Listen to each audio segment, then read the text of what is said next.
Time, speed and distance का सबसे आसान क्वेश्चन है ये। देखो बहुत आसान क्वेश्चन है और 4 नंबर का क्वेश्चन है और इस क्वेश्चन को भी मैक्सिमम बच्चे गलत करेंगे। देखो क्या कह रहा है, अ train cover a distance of 300 kilometre eight uniform speed. ठीक है, तो हमें पता है, देखो ध्यान से, हमें पता है स्पीड इक्वल टू क्या होता है, speed equal to distance upon time. ठीक है, डिस्टेंस अपॉन टाइम। अब इस क्वेश्चन में मुझे सिर्फ डिस्टेंस दी हुई है, तो डिस्टेंस कितना है 300, तो डिस्टेंस 300 दी है। टाइम के बारे में बात नहीं किया है तो टाइम को टी ले लेते हैं और स्पीड को एस ले लेते हैं। ये हो गई इक्वेशन 1। अब दूसरा केस देखो क्या कह रहा है, इफ मतलब नई condition, if the speed of train is increase by. अब ट्रेन की स्पीड बढ़ा दी मैंने कितनी से, तो पहले एस थी तो एस प्लस 5। अब सिंपल सी बात है, स्पीड बढ़ाऊंगा तो टाइम क्या होगा, टाइम कम लगेगा। लेकिन डिस्टेंस कितना है, डिस्टेंस के बारे में बात नहीं हुई है तो डिस्टेंस को कांस्टेंट लेंगे, मतलब 300। और टाइम कितना होगा, इट टेक्स 2 आवर लेस, तो मतलब पहले टी टाइम ले रहा था तो अब टी से 2 घंटे कम लेगा। यहाँ ये चीज समझ में आई कि नहीं, बहुत सिंपल सा क्वेश्चन है ये। अगर ये क्वेश्चन नहीं कर पाए तो आप इसका कोई क्वेश्चन नहीं कर पाओगे। देखो ध्यान से, फिर से पढ़ लो चाहे तो। और train cover distance of 300 kilometre eight uniform speed. Uniform speed को ऐसे मान लिया, डिस्टेंस 300 और टाइम कितना है टी। दूसरे केस में क्या कह रहा है कि जब स्पीड मैंने 5 किलोमीटर पर आवर से बढ़ा दी तो नॉर्मल सी बात है टाइम कम लगेगा, मतलब टाइम को माइनस करेंगे। ये हो गई equation 2।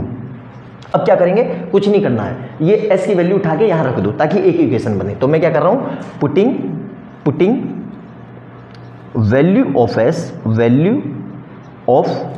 S from equation 1 to T O to equation 2। Equation 1 से उठा के इक्वेशन 2 में रख दी। तो क्या कर रहा हूं मैं, देखो ध्यान से, एस की जगह क्या लिख रहा हूं मैं, 300 अपॉन टी, और यहाँ पे देखो प्लस का, यहाँ पे है प्लस का 5 इज इक्वल टू, इधर कितना है, यही रहा मेरे पास 300 अपॉन में टी माइनस 2।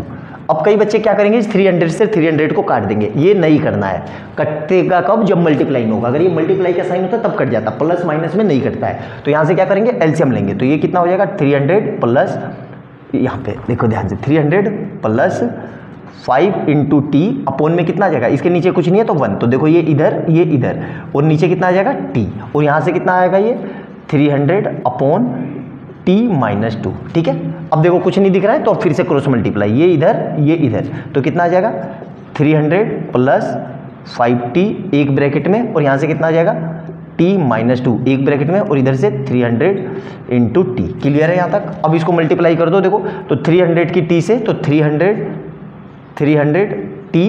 ठीक है, इसको सही से लिख लो, थोड़ा गड़बड़ सा लग रहा है। तो 300t और 300 की माइनस है तो माइनस का 300 टू जा 600, फिर इस 5 की इससे, तो कितना आ जाएगा प्लस का 5t स्क्वायर, क्योंकि t और t स्क्वायर, और 5 माइनस का 10t और इज इक्वल टू 300t। अब क्या करेंगे, इस पूरे को उठा के यहाँ ले आएंगे। तो यहाँ से देखो ध्यान से, यहाँ तो ये सोल्व ही हो गया। देखो इस 300t से ये 300t सोल्व कट गया। अब इसको रीअरेंज करके लिख लो, तो 5t स्क्वायर माइनस का 10t और माइनस का 600 इक्वल टू 0। क्लियर है यहाँ तक। अब देखो यहाँ से इस पूरे में से कुछ कॉमन आ रहा है, बिल्कुल 5 कॉमन आ रहा है, तो क्या आ जाएगा ये t स्क्वायर माइनस 2t और माइनस का 12 इक्वल टू 0। 12 कह रहा हूँ, 300 मतलब कितना आएगा ये, यहाँ से ध्यान से 5 कॉमन लिया तो 600, तो 120, कितना आ गया ये 120। क्लियर है, देखो ध्यान से। अब बस हो गया सोल्व, हमारा आंसर आ गया, देखो ध्यान से। ठीक है, अब इसको सोल्व करते हैं फर्दर। तो कितना आ जाएगा ये, टी स्क्वायर माइनस 2t और माइनस का 120 इक्वल टू 0। अब हमें क्या करेंगे, देखो इसके फैक्टर तो मुझे तो पता है 12 और 10, तो माइनस का 12t प्लस का 10t माइनस का 120 इक्वल टू 0। इस पूरे में से क्या कॉमन आ रहा है, t, तो यहाँ से क्या बचेगा t माइनस 12। इस पूरे में से क्या कॉमन आ रहा है, प्लस का 10, तो यहाँ से भी क्या बचेगा t माइनस 12 इक्वल टू 0। तो यहाँ से कितना आ जाएगा t माइनस 12 एक ब्रैकेट में, और यहाँ से t प्लस 10 एक ब्रैकेट में इक्वल टू 0। तो यहाँ से t की दो वैल्यू क्या आ जाएगी, t इक्वल टू 12 और t इक्वल टू माइनस 10। तो माइनस वाला कभी भी आंसर नहीं हो सकता, तो ये हमारा आंसर नहीं है। ठीक है, अब हमसे क्या पूछा है, find the original speed. Original speed क्या है, यहाँ पे वैल्यू रख दो, तो यहाँ पे कितना आ जाएगा, देखो यहाँ पे s इक्वल टू 300 और t कितना आया, t कितना आया 12, तो यहाँ पे रख दो 12। तो यहाँ से ये कितनी बारी में कट गया, 12 दूनी 24, 2 बारी में, और कितना बचेगा तो 25। तो कितनी स्पीड आ गई उसकी, ओरिजिनल स्पीड कितनी है 25 किलोमीटर प्रति घंटे की स्पीड से ट्रेन चल रही है। बहुत सिंपल और बहुत शानदार क्वेश्चन था, अच्छे से देखना।